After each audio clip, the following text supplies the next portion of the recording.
okey, tugas KTT untuk membantu di sekolah ni, bala-bala sekolah tu, dia lebih kepada urusan menyelaras urusan pentadbiran dan jurnal sekolah.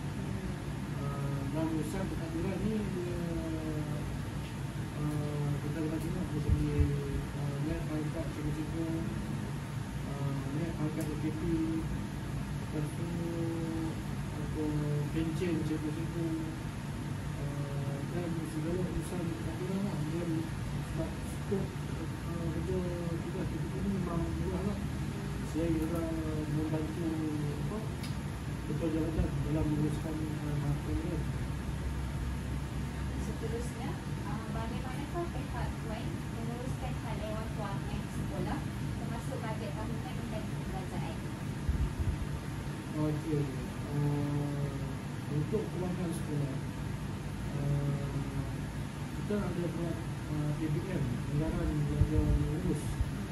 Yang tu bidding tu dia akan dibagi kepada DPD, Jabatan Ikan Mineral ataupun JPN, Jabatan Ikan Bumi, untuk dia bagi satu form untuk kita buat apa keperluan atau kewangan yang diperlukan untuk sekolah ni. So dia bagi satu form untuk isi, kemudian kita submit pada pihak JPN ataupun DPD lah untuk urusan kewangan. Dan urusan kewangan pun pihak sekolah tak boleh nak bantu hasil undang-undang ni. Setiap panitia dia dah diallocate berapa banyak peruntukan kewangan untuk dibelanjakan. Seterusnya, apakah sistem atau aplikasi yang digunakan dalam pengurusan pejabat seperti penentara murid, surat mesyuarat dan rekod?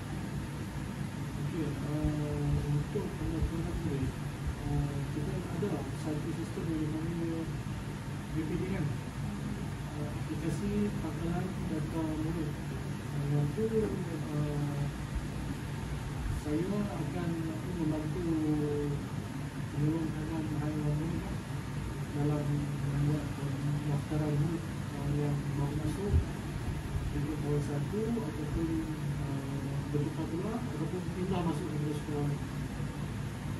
Ini apa tu? Ini Surat menyuarat dan rekod file. okey, untuk surat minat tu memang kita ada satu sistem yang tu tak sama dengan mana-mana sekolah. Dia akan inisiatif kepada sekolah masing-masing. Ada setengah sekolah tu dia masih menggunakan sistem itu, yang kata ini yang masuk surat masuk dia cakap dengan macam di sekolah ni memang kita ada sistem lah yang dibawa oleh bantu operasi untuk pihak muslimah. Dia akan tengok surat, kemudian dia akan daftar surat di dalam sistem dan dimiliki oleh guru besar, dan seterusnya dibuat perjalanan kepada cikgu-cikgu yang lain. Yang keempat, bagaimanakah pihak Tuan memastikan kerahsiaan dan keselamatan dokumen penting sekolah? Okey, itu yang penting. Macam surat-surat yang sulit, dia ada kategori file dan setiap file tu boleh guna. Macam file putih ni secara umumnya mana-mana cikgu ataupun PDP boleh akses dalam file tersebut. Contoh kalau file sulit ni kategori warna dia tu warna hijau. Warna hijau ni kita tak semua boleh pegang file, dan memang kandungan sulit lah, dan tak perlu orang lain tahu itu apa kandungan. Memang dia ada kategori warna untuk urusan dalam file sulit ni. Seterusnya, apakah cabaran utama yang dihadapi dalam menjalankan tugas sebagai KPI dan bagaimana ianya diatasi?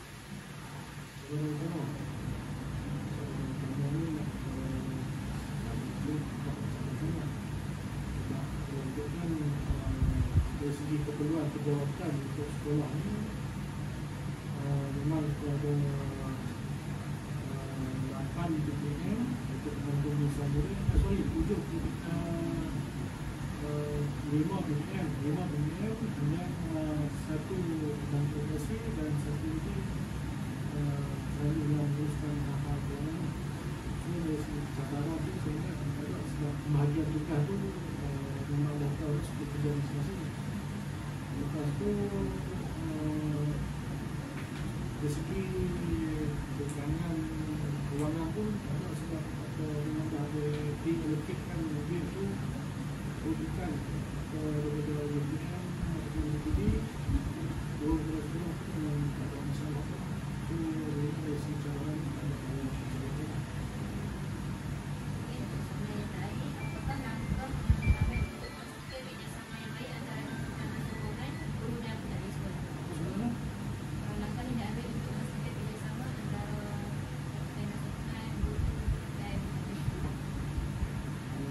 kerjasama. Langkah yang diambil ni kalau kerjasama ni antara pihak guru dengan pihak guru dengan ketua sekolah KP ataupun pihak KP dengan ketua tetapi masing-masing dah tahu lah pejabat masing-masing kan. So tak ada isu pun yang mereka nak lawan bos ke yang tak membuat kerja ke, memang tak ada isu tu sebab masing-masing dah tahu lah peranan kan. Dan setiap KP ketua panitia pun dah tahu lah peranan masing-masing untuk menjalankan tugas dengan lancar. So tak ada isu.